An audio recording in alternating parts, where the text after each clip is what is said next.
हमें आराम से क्लास वाला कॉन्सेप्ट समझ में आ जाएगा। कुछ नहीं है, friend class can access private and protected member of other class in which it is declared as a friend. यानी किसी जिस क्लास का वो फ्रेंड होगा उस क्लास के प्राइवेट एंड प्रोटेक्टेड मेंबर्स को एक्सेस कर सकता है। बट इतना ही है फ्रेंड क्लास, ठीक है। सिंटैक्स क्या होगा, डिक्लेयर करने का तरीका है, यानी हाउ टू डिक्लेयर। इसका मतलब ये है क्या, declaration, declare the friend class, ठीक है। बट जब हमें कॉल करना होगा, जब इसे डिफाइन करना होगा, तो हम फ्रेंड कीवर्ड मतलब यहाँ पर कुछ करने की जरूरत नहीं है, ये डायरेक्टली क्या होता है, क्लास के नाम से ही एक्सेस हो जाता है, नहीं फ्रेंड कीवर्ड नहीं लगाते, ठीक है। इतनी बात रखना है। जैसा कि हम लोगों ने फ्रेंड फंक्शन में देखा था, ये प्रॉपर्टीज आपको याद होंगी कि फ्रेंड फंक्शन में हमने क्या क्या प्रॉपर्टीज बताई थी, ये चार पाँच प्रॉपर्टीज दी थी, ठीक है। इन्हीं पॉइंट्स को आपको ध्यान रखना है। ये फ्रेंड फंक्शन के खिलाफ, लेकिन फ्रेंड क्लास में क्या होगा, डायरेक्टली हम कॉल कर सकते हैं प्राइवेट एंड प्रोटेक्टेड मेंबर्स को आसानी से, ठीक है। बस यही था फ्रेंड क्लास का कॉन्सेप्ट, तो बहुत सिंपल सा है। अब आइए जरा इसके एक प्रोग्राम पे आते हैं। तो मैंने एक एफ क्लास डॉट cpp नाम की एक क्लास बनाई है, जिसके अंदर मैंने इसको बना करके समझाया है, ठीक है। तो देखिए ज़रा, अगर प्राइवेट एक्सेस हो सकता है तो प्रोटेक्टेड तो आसानी से एक्सेस हो जाएगा, ये बात आपको समझ में आ जाएगी। तो मैंने एक प्राइवेट वेरिएबल को क्या किया है, एक्सेस करके यहाँ पर दिखाया है कि कैसे एक्सेस किया जाता है, ठीक है। तो देखिए कैसे किया जाएगा।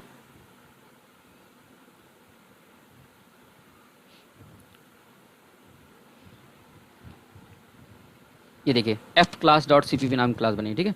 इसमें सबसे पहले हम आते हैं नीचे से, वाइड मेन से, CLRS है, स्क्रीन क्लियर, एक ऑब्जेक्ट बना OBJ A नाम का, ठीक है। यानी ऑब्जेक्ट A का है, इसमें 100 पास है, इसका मतलब यहाँ कंस्ट्रक्टर कॉल हुआ होगा। कंस्ट्रक्टर कॉल हुआ होगा तो ये वाली जो लाइन है, इस लाइन को आपको ध्यान समझना है। कंस्ट्रक्टर गया होगा, सीधे यहाँ आया होगा, और इसके अंदर A नाम का एक वेरिएबल बनाया होगा। ये वेरिएबल कैसा होगा, ऑब्जेक्ट वेरिएबल होगा। और अगर ऑब्जेक्ट वेरिएबल है, इसका मतलब ये हुआ कि ये सारे ऑब्जेक्ट के साथ बना होगा, ठीक है। तो इसका मतलब जो OBJ A बना होगा वो क्या कर रहा है, एक्स नाम की वैल्यू 100 लेके आया, एक्स उठा के 100 में डाल दिया होगा। इसका मतलब जो ए नाम का रोल है वो उसमें क्या पहुंच गया, 100 पहुंच गया, ठीक है। इतना हो गया। अब ध्यान देखिए, इसके बाद मैंने इसको बताया कि ये एक फ्रेंड क्लास है, ए का एक फ्रेंड है कौन, बी। यानी मैंने यहाँ लिख भी दिया, it is a friend class of A. यानी बी नाम का जो क्लास है ये फ्रेंड है इसका ए का। इसका मतलब इसके प्रोजेक्ट जो ये वेरिएबल है, ध्यान रखना ये प्राइवेट है, ठीक है।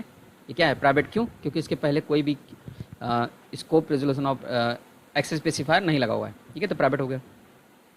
अब आइए जरा यहाँ पर, ठीक है, हो गया। अब फ्रेंड बी को मैंने जब डिफाइन किया तो मैंने क्या किया, यहाँ पर मैंने एक वेरिएबल बनाया int b नाम का, ठीक है। इस वेरिएबल को मैं भी डायरेक्टली यूज़ कर सकता हूँ अगर मुझे ज़रूरत है तो, बट हमने ज़रूरत नहीं थी तो मैंने इसको हटा दिया, ठीक है। बस ये ध्यान रखना है कि ऑब्जेक्ट बी के अंदर, क्लास के अंदर आकर के एक वेरिएबल बनाया है, एक मेथड बनाया जिसका नाम क्या है, डिस्प्ले ए नाम का मेथड, ठीक है। जिसके अंदर ए नाम का ऑब्जेक्ट पास किया क्लास का, और TMP एड्रेस पास किया, ठीक है। अब आइए जरा नीचे, जब बी का ऑब्जेक्ट बना होगा तो यहाँ पर भी कंस्ट्रक्टर कॉल होगा, लेकिन डिफ़ॉल्ट कंस्ट्रक्टर, क्योंकि यहाँ पर कोई कंस्ट्रक्टर आपने नहीं बनाया। OBJ बी यानी ऑब्जेक्ट बी का जब डिस्प्ले ए को कॉल करेगा तो OBJ ए एड्रेस लेके जाएगा, यहाँ लेके आया होगा, TMP में डाल दिया होगा, TMP में एड्रेस आया होगा, और private variable of class A is a equal to क्या, TMP डॉट ए। यहाँ पर ए कौन है, ये जो ए है किस क्लास का वेरिएबल है, क्लास ए का वेरिएबल, ठीक है। ये प्रिंट होना चाहिए, ठीक है। चलिए मैं पहले इसको कंपाइल करके आपको दिखाता हूँ।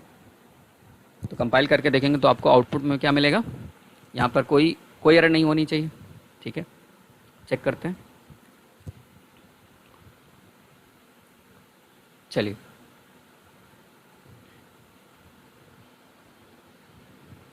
कोई एरर नहीं है, जीरो वार्निंग, जीरो एरर दिखा रहा है, ठीक है। अब आते हैं रन कराते हैं, ठीक है। रन कराते तो ज़रा देखिए आउटपुट क्या आना चाहिए, ठीक है। लिंकिंग कर रहा है, ये देखिए लिखा हुआ private variable of class A is equal to 100। आपने 100 पास किया था, ठीक है। अब सर इमेजिन करिए कि अगर मैंने यहाँ पर 100 की बजाय कुछ और पास कर दूँ, जैसे कि ए के द्वारा मैंने क्या किया, यहाँ 500 पास कर दिया, 500, ठीक।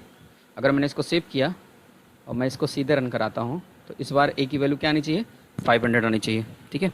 आप चेक कर सकते हैं, देख सकते हैं private variable of A class is 500। अब 500 तो आ रहा है किस क्लास के द्वारा, ए क्लास के द्वारा। ए क्लास का है लेकिन एक्सेस कौन कर रहा है, बी का ऑब्जेक्ट, ठीक है। बी क्यों एक्सेस कर पा रहा है, क्योंकि ये फ्रेंड क्लास है किसका, ए क्लास का, ठीक है।